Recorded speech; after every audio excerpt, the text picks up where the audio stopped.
The Miami Hurricanes have their most talented roster in about 20 years.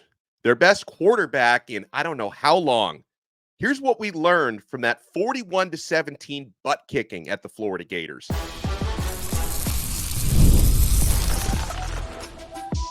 You are Locked On Canes, your daily podcast on the Miami Hurricanes, part of the Locked On Podcast Network, your team every day. Happy Monday, if there is such a thing. Of course there is. The celebration continues. I am Alex Donno, University of Miami alumnus, co-host of Locked On ACC and writer at Canes County on Rivals. And thank you so much to the everydayers for making Locked On Canes your first listen and your first watch today. We're available free wherever you get your podcasts. We're free on YouTube. We're part of the Locked On Podcast Network, your team every day. Today's episode is brought to you by 5 Hour Energy. They fix tired fast. With zero sugar and a convenient portable size, it's the perfect pick-me-up for getting stuff done. Go to 5hourenergy.com, use promo code LOCKEDONCFB to receive 20% off your order. This offer only valid till September 30th on one order, cannot be used with other promotions. Go to 5hourenergy.com today. On this loaded episode of Locked On Canes, we're going to talk about the TV audience. The ratings were through the roof, seeing what Miami did to the Florida Gators on Saturday. So many people watched it. That is fantastic.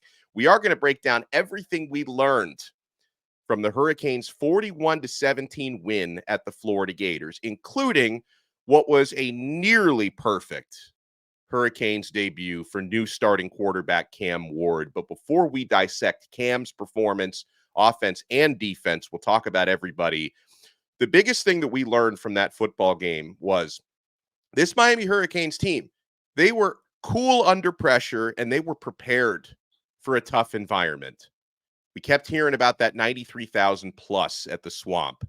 The crowd did not faze the Hurricanes. And one thing where you can measure that statistically, because obviously in a lot of ways you can't, but here's one way you could measure statistically how prepared Miami was for that crowd noise. The Hurricanes were only penalized twice in that game, and neither of those were false start penalties. You know, usually when you're in that hostile environment and you can't hear each other, the quarterback can't hear his linemen, and usually you get some of those procedural penalties. Miami kept it completely clean at the line of scrimmage, and that was a huge thing to see. The only mistakes that Miami really made in that football game, one of them on offense, one on defense, you had the Ward interception. He should have scrambled and picked up yardage instead of attempting that throw. And on defense, you did have a breakdown, a big breakdown that led to that 71-yard Montrell Johnson touchdown. But outside of that, they were completely prepared for that environment. In fact, Cam Ward said after the game that it was louder in practices in Coral Gables last week than it was in Gainesville. Miami had crowd noise blasting in their ears through speakers all week. So kudos to Miami's coaches for preparing their team for hostility, because they put themselves in so many chaotic situations in practice that, I'm sure Mario Cristobal on down, like they wanted to make it so difficult in practice that by the time they actually got to the Swamp, it's going to feel relatively easy. So let's talk about Miami's starting quarterback, who was magnificent in his debut. I mean, Cam Ward, he was everything we expected and a little bit more, I think, in week one. He completed 74% of his throws, and this was not a dink and dunk fest, right? Like the Gators fans kept telling us, Graham Mertz completed 72% of his passes last year, but most of that stuff was at or behind the line of scrimmage. That was not the case for Cam Ward, completing 74% on Saturday. This stat comes from friend of the show, Gio Milian. 298 of Cam Ward's 385 passing yards came on completions of 15 or more yards. Ward was in full command of Miami's offense. A lot of people, not necessarily me, but a lot of people were expecting Ward maybe to have some growing pains, some communication issues since he just transferred in. Is there going to be a learning curve for him building chemistry with his teammates? But guys, you can see the evidence of all the hard work that Ward has put in, learning the offense, number one, building chemistry with his teammates, number two. I mean, he has just eaten, slept, and breathed Miami Hurricanes football since he arrived in Miami in January, and it shows. Ward completed passes to 10 different receivers in the game, spread the football around. You can see going through his progressions, of course, but you can also see Ward's quick release, and he can throw accurately, even with those sidearm throws that he likes to launch out there, a little Patrick Mahomes-esque when he's needed to get rid of the football, especially quickly. So let's talk about the PFF grade for Ward. He had Miami's highest Pro Football Focus grade on offense, an elite 90.9, including a 90.3 passing grade. And of course, what helped that passing grade stand out so much for Ward was excellent protection from his offensive line. Miami only surrendered 1 sack the entire game. And by the way, the guy who graded out the highest in pass pro, I got to give him credit because, he comes in replacing some big shoes, right? You think about how good of a year former Miami center Matt Lee had at the U last year. Zach Carpenter transfers in from Indiana. So far, so good for Miami's new starting center. He graded out best in pass protection at an 84.7. And just like overall, not only did Ward make some exquisite throws, and we'll talk more about that when we talk about Miami's receivers and tight ends, but, Ward, full command of the offense, made throws, some of them at a very high level of difficulty, but how calm and collected he was. And it didn't matter whether that game was at Hard Rock Stadium or the Swamp. Like Ward's demeanor was just, we got to remember, folks, this is essentially an NFL quarterback who decided to play one more year of college, right? Ward would not have been a first round pick in the 2024 NFL draft, but he would have been drafted. He had declared for the NFL draft, decided to play one more year at Miami to really perfect and hone his skills and hopefully win something special with the Hurricanes this year. And the demeanor was absolutely on point. Something else that stood out to me, this is something I learned about the game. The defensive line and the defensive backfield, they've already had a chance to show their depth, okay? Let's start with the defensive line. And thankfully, this young man is going to be okay. This is a 1 to 2 week recovery, Mario Cristobal said. But Rueben Bain left the game in the first quarter with a calf injury. What did he play? 1 possession? So Miami had to play most of this game without their most feared pass rusher. And they still managed to dominate the line of scrimmage. Tyler Barron, transfer from Tennessee on the edge. He was excellent. 2 tackles for loss, a sack, consistent pressure in the game. Simeon Barrow, transfer from Michigan State, and homegrown defensive tackle Ahmad Moten. They played especially well at DT in the interior. So the Hurricanes, somebody was asking about this. Miami was credited, these are the official stat lines. Hurricanes were credited with 15 quarterback pressures in the game. 3 sacks, 8 tackles for loss, by the way. 15 quarterback pressures. Tyler Barron and Elijah Alston led the team with 3 quarterback pressures each. By the way, Miami's defensive backs, we'll talk a little bit more about them.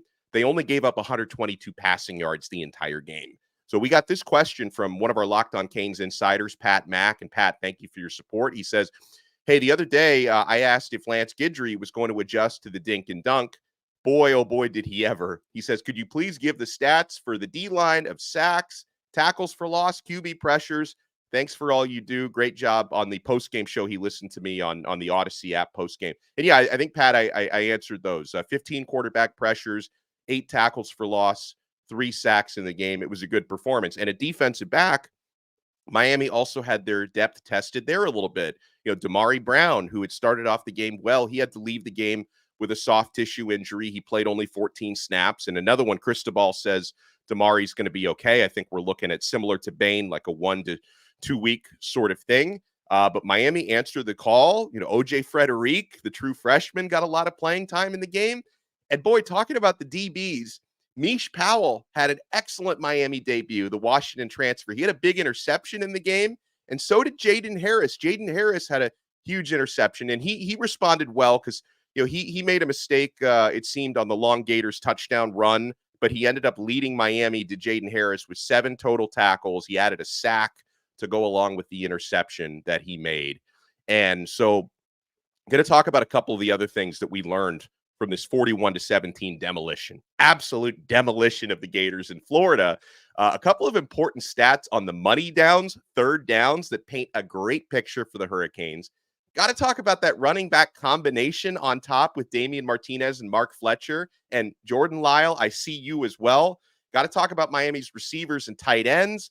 Got to talk about the linebacker play as well. And we're going to answer you guys' questions from the Locked On Canes Insider. So there's so much to unpack. And folks, being able to unpack these things after a dominant victory, I haven't stopped grinning since Saturday night. I don't know if I'm going to stop anytime soon, but you want to keep it locked because we're only getting started on this brand new episode of Locked On Canes.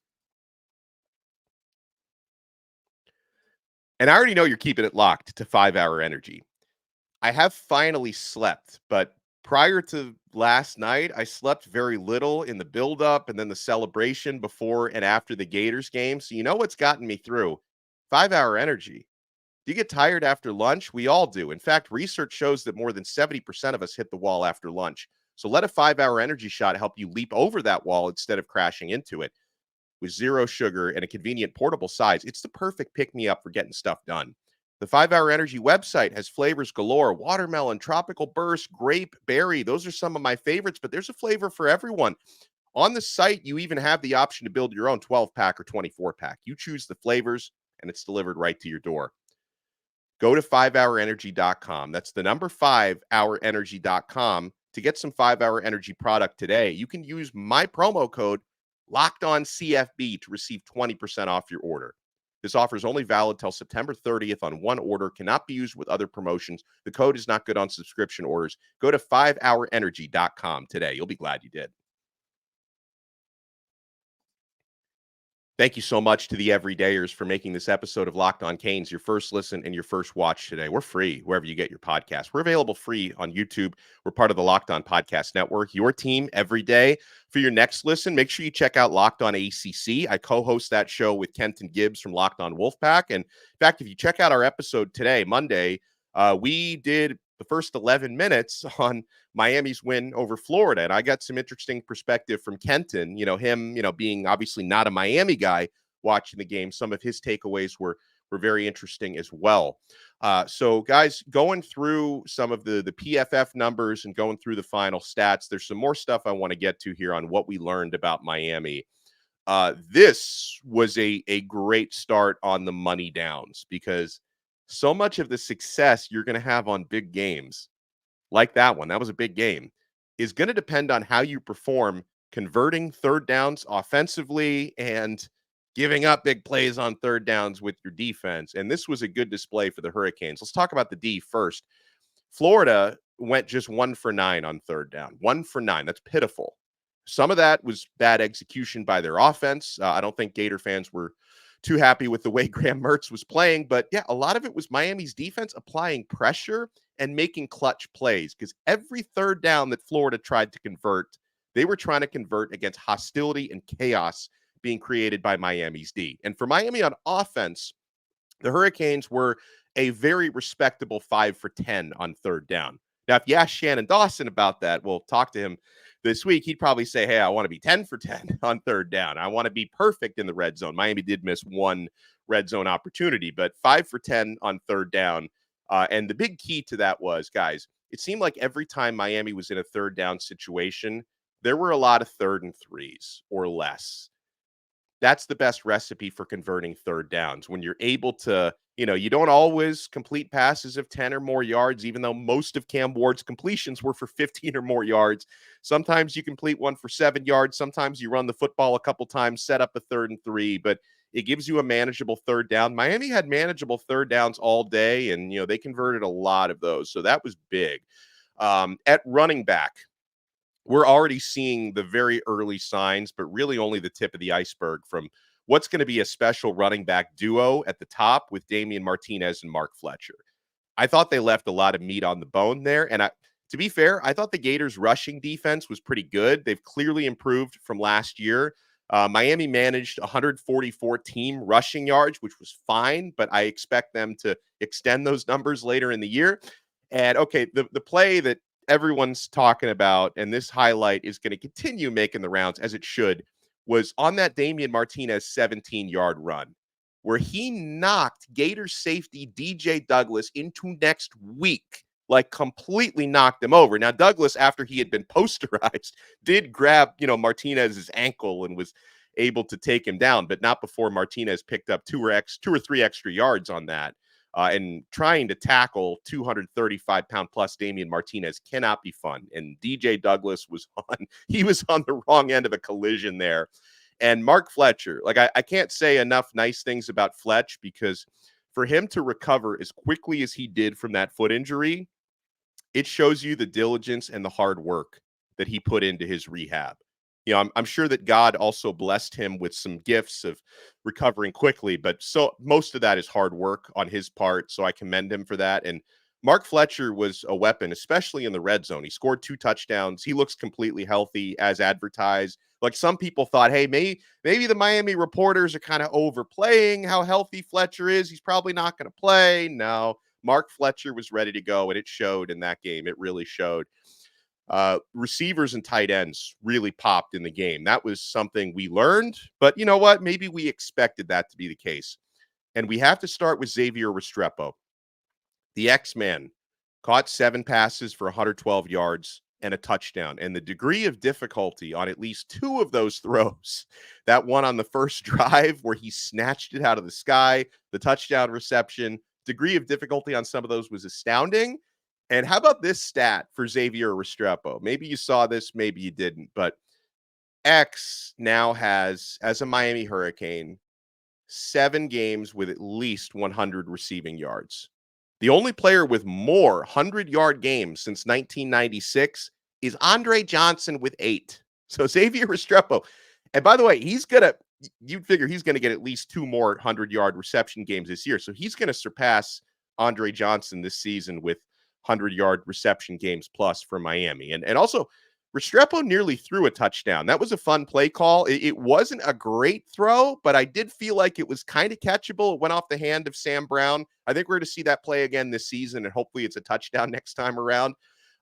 Speaking of receivers, I know this one didn't get into the end zone, but he did everything but get into the end zone. Isaiah Horton showed us the breakout performance that a lot of us were expecting. He had 4 catches for 70 yards, some big grabs for Horton. And, Jacoby George, he only had 2 catches for 25 yards, but one of those was a magnificent 23-yard touchdown grab.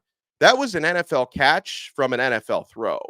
Jacoby George placed both of his feet perfectly in the back of the end zone.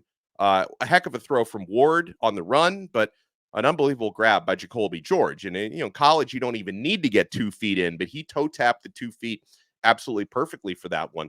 And speaking of pass catchers in this game, the tight end room renaissance has begun at Miami, because that unit was not enough of a factor in the passing game last year. 18 combined receptions, just 1 touchdown catch out of the tight ends last season. Last season is not this season, folks. Cam McCormick, we'll start with him because he scored first. He had some great blocks in the game, including on the first Mark Fletcher touchdown. And he also caught the opening touchdown on a 9-yard pass from Ward. And that opening drive, 11 plays, 84 yards, excellent. And yeah, Miami, I mentioned the entire tight end room only caught 1 touchdown last year. That was Riley Williams from Emory Williams. So it takes Miami 1 drive to match that total from last season with McCormick getting on the board. Elijah Arroyo, he had a breakout performance, 4 catches for 89 yards. He was second only behind Xavier Restrepo in yardage. Elijah Lofton had a couple of big plays. I think 2 grabs for 38 yards. And I love that play, that the big catch he made where Miami's entire offense had gotten downfield and they were pushing the pile, helping him pick up extra yards. That's the sort of the teamwork that you love to see. So good showing. And by the way, I'm expecting Riley Williams to have some big moments throughout the season as well. Miami's linebacker play was excellent and very disruptive. So Gators quarterback Graham Mertz talked a little trash at the end of I remember Mertz going back to, he was interviewed by Ja'Cory Harris at the end of right after last season, and he was like, well, I'm not worried about opening against Miami because that team was sorry last year. Okay, first of all, your team last year, what'd you win, 5 games? But he wasn't worried about opening up against Miami. And also, last week, Graham Mertz didn't know who Kiko Mauinoa was. You don't know Kiko. You know Kiko now. Kiko made sure, although he hit him so hard, maybe Mertz forgot already who Kiko was. but Kiko sacked him and he rang his bell in the game. And in all seriousness, I know later in the game, Mertz picked up an injury. I haven't really followed up on his status, but I hope he's okay, because you never want to see any real injuries or long-term injuries. So hope everything is well there. But Kiko was excellent. Wesley Basaint also looked excellent. He recorded a big tackle for loss in the game. And this was nice to see, in terms of, because I know like some of the haters out there, like the Florida State fans it's weird, like they haven't actually played their next game yet. They're playing Boston College tonight. They're still 0-1, but I guess they've mourned long enough and they're already back out of their caves and they're like talking trash about Miami. The Florida State fans are always like, nobody watches Miami football.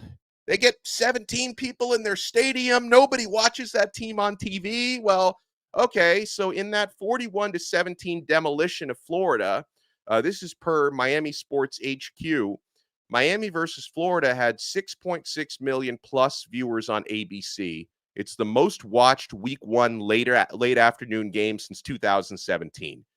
That's not nothing, okay? And by the way, guys, as we've seen over the years, because you remember, 2017 when Miami started 10-0, the TV ratings and the stadium attendance, it went on this big kind of crescendo, this big upward trajectory. If Miami keeps winning and if Miami keeps playing like the way that they played, Hurricanes are going to be a ratings monster all season long. And guys, I know I'm saying some really, really great things about the way Miami performed last week. How can you not? But I am fully aware that it's a marathon. It's not a sprint. We've got 11 more games to play, but Miami needs to keep up this sort of focus, this sort of intensity, the accountability. We talked about it on yesterday's episode, with Cam Ward. Part of how well he handled the environment of the Swamp, he also he handled and responded from the interception that he threw. That was just a play where he tried to do too much. Should have tucked the ball and run, pick up positive yardage. He was trying to go for the jugular on that play. And he was sharper after throwing the interception. So he really zoned in and dialed in for the rest of that game. And guys, we're going to be answering some of your questions from the Locked On Canes Insiders chat when we come back, including the impact that game can have on recruiting. You want to keep it locked right here. We're not done yet on this brand new episode of Locked On Canes. And I'm certainly not done playing Ultimate College Football HC. Guys, this game has me completely addicted, and I think you're going to love it as much as I do. Ultimate College Football HC, it's an amazing game. It's simulation where you get to step into the shoes of a head coach and lead your college football team to glory. Can you imagine actually being the coach of the Miami Hurricanes? From recruiting players and hiring coaching staff to overseeing training camps and handling school scholarships, you control every crucial detail of your program. It's all in your hands. And here's what I really love about the game. You're responsible for calling offensive plays. Your strategy will not only determine the success of your football season, but it's also going to shape the future and legacy of your program. Ultimate College Football HC is completely free, has no ads, and is 100% playable offline. You can play on the go as you want, when you want. And of course, we have a special offer for Locked On Canes fans. Use the promo code LOCKEDONCFB, all caps, inside the game store to receive a free boost to your program. Make sure to take advantage of this perk, as it's going to get your team off to a strong start. To download the game, visit ultimate-cfb.com or look it up on the app stores. Ultimate College Football HC. Begin your coaching legacy today. Thank you for making Locked On Canes your first listen and your first watch today. For the everydayers, if you want to take your everydayer experience to the next level, sign up to become a Locked On Canes insider. I include a link in the show description below. When you sign up, you get text messages directly from my phone to yours with breaking news, game observations, recruiting scoops, one-on-one questions and answers. We answer a lot of questions on the show. We're going to do that today. Locked On Canes insiders, click the link below. Try it free for 14 days. And then if you like it, you can opt in for $4.99 a month. We try to give you a lot of added value there. All right, we get this question from Tampa Lou. How big of an impact with Florida State, LSU, and UF losing, how does that help Miami's recruiting? Coaches publicly saying they need to coach better, he said. I guess he's talking about the other coaches. I think Mario Cristobal did pretty good. It's massive. And you saw it, like, folks, if you haven't seen the videos going around, the in-stadium videos, so The Gators recruiting section is not very strategically located right next to the tunnel where the visiting team leaves the stadium at the end of the game. So Miami's coaches and players got to walk by all of the recruits, and like some of the recruits were throwing the U, and they were like wearing gate because they were on the Gators dime. Those were Gators visits. They're wearing Gators gear. They're throwing up the U. DJ Pickett was at the game, and DJ Pickett, who's committed to LSU, so LSU losing to USC, I don't know whether or not that really affects his recruitment, but it can't hurt. It can't hurt. So DJ Pickett being at that game, watching Miami beat up Florida, and also knowing the school he's verbally committed to is off to an 0-1 start in a game where I think they were favored to win that game, right? It was a big win for USC. That can't hurt you with DJ Pickett. And yeah, I mean, we'll see how Florida State responds tonight against Boston College, but that they were 2 touchdown favorites against Georgia Tech. Losing that game does not help their recruiting situation. Florida getting embarrassed does not help them. And it's all good for Miami. And guys, we've seen the types of recruiting classes Mario Cristobal has been able to get coming off of not good seasons. 5-7 season, top 10 recruiting class. 7-5 season, top 5 recruiting class. If Miami actually wins double-digit games and shows out this year, juggernaut of a recruiting staff. I can't wait to see it. We get this one. Good morning, Donno. Can you please bring up the fact that Restrepo almost ended the season of that Florida player, number 20, with that spin move? Yeah, that was Asa Turner, transfer from Washington. Like X completely hung him out to dry, spun him around. And listen, Turner left the game with what they listed as a knee injury. So I hope he's okay. Like the same way I hope Graham Mertz is all right. I hope Asa Turner is okay. But yeah, Restrepo embarrassed that entire defense with that play. Someone sent us not a question, but a note, and I appreciate this. He says 53 scholarship players recorded at least 2 snaps. And you listen, some of that is obviously at the end of the game, Miami's comfortably ahead. You're able to rotate a little bit more. Some of it is you had a few players, leave the game with minor injuries. You had to bring guys in. But part of it is just Miami's got several dozen players on this roster who are capable of playing at this level and contributing. I mean, 53 scholarship players getting multiple snaps. Now, against FAMU this week, it's probably going to be closer to 80 or 90. Well, you only have 85 scholarships, but it'll be closer to that number this week. And some walk-ons will hopefully get on the field as well. But that's great. We get this question. Hey, we saw 4 running backs on Saturday, and Chris Johnson didn't get any carries. Do you think we'll see him get quality snaps this season? So to answer that, based on the amount of work I saw Chris getting in practices and, how good he looked in doing so, I think he's going to get quality snaps this year. I do. And it also, Chris Johnson seems to be Miami's top kick returner now, but you didn't really get to see him do that because the Gators kicker was booming all the kickoffs into the end zone. But yeah, I mean, I think Chris is going to play more. I think maybe one of the more difficult parts of Shannon Dawson's job and Matt Merritt, the running back coach, are like figuring out who and when to get. I mean, obviously Martinez and Fletcher are givens, and boy, Jordan Lyle played great, especially if you see some of the highlights out there and some of the plays of Jordan Lyle in pass protection. That dude can block. He can run. We know that, but Jordan Lyle can block. So you could see why Lyle got a lot of playing time as a true freshman, but I expect and AJ Allen was the 4th running back who got a couple carries, but I expect we're going to see quality reps from Chris Johnson as well. Another comment we got from a Locked On Canes insider was OJ Frederic with 29 snaps. Yeah, OJ Frederic. If you watch Locked On Canes and you listen to Locked On Canes, you weren't surprised to see Frederic play a lot because this is someone who has been trending through the roof during practices. So by next year, he's going to be a full-time starter at Miami, I believe. I mean, Frederic is the real deal. He is the real deal out of St. Thomas Aquinas. The St. Thomas Aquinas dudes are doing well so far. We get this one from Jeff, who says, Ryan Rodriguez was a surprise start at left guard for me because I hadn't heard his name mentioned much in fall camp. Is he the starting left guard now, even after he comes back? First of all, Rodriguez, he flew under my radar quite a bit as well.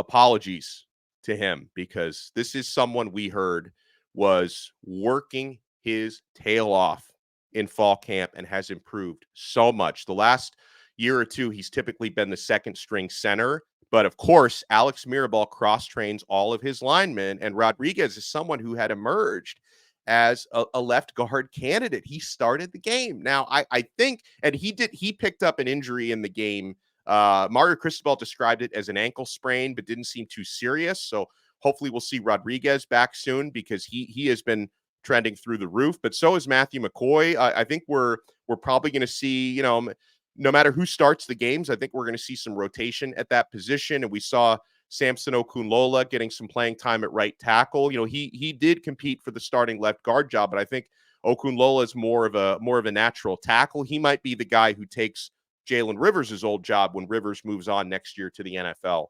So that's I can see some rotation there still at left guard. We get this from ND Hater 85. He says, "Hey, maybe I'm a little too picky, but I have to ask two things. Why not take a knee," he said, "inside of 2 minutes? And why leave Cam Ward out there for the whole game?" As far as I thought it was kind of funny that Miami was up by 4 touchdowns, however it was. I thought it was kind of funny to not take a knee at that point. You obviously, you didn't have to. So I didn't really overthink that one. But as far as Ward, if you watch our latest episode of Locked On ACC that came out today, that was something Kenton Gibbs brought up. And it wasn't just Ward being in the game late, but still throwing, because that puts him, in Gibbs' mind, it puts him more at risk of getting hit and getting sacked. So I did feel like that. Watching the game, I thought, hey, maybe we could have brought Emory Williams in at a certain point in time, but it was still a big game. But even when the game was out of reach, I don't know. What did you guys think? You let me know, because again, it's hard to nitpick stuff like that after a dominant victory. But let me know in the comments below. Did you want to see Emory Williams or Reese Poffenbarger come into the game late instead of leaving Ward out there? And we'll talk to you guys next time. This has been an awesome episode today. I appreciate your support. We'll talk to you tomorrow on another episode of Locked On Canes. We are part of the awesome Locked On Podcast Network, your team every day.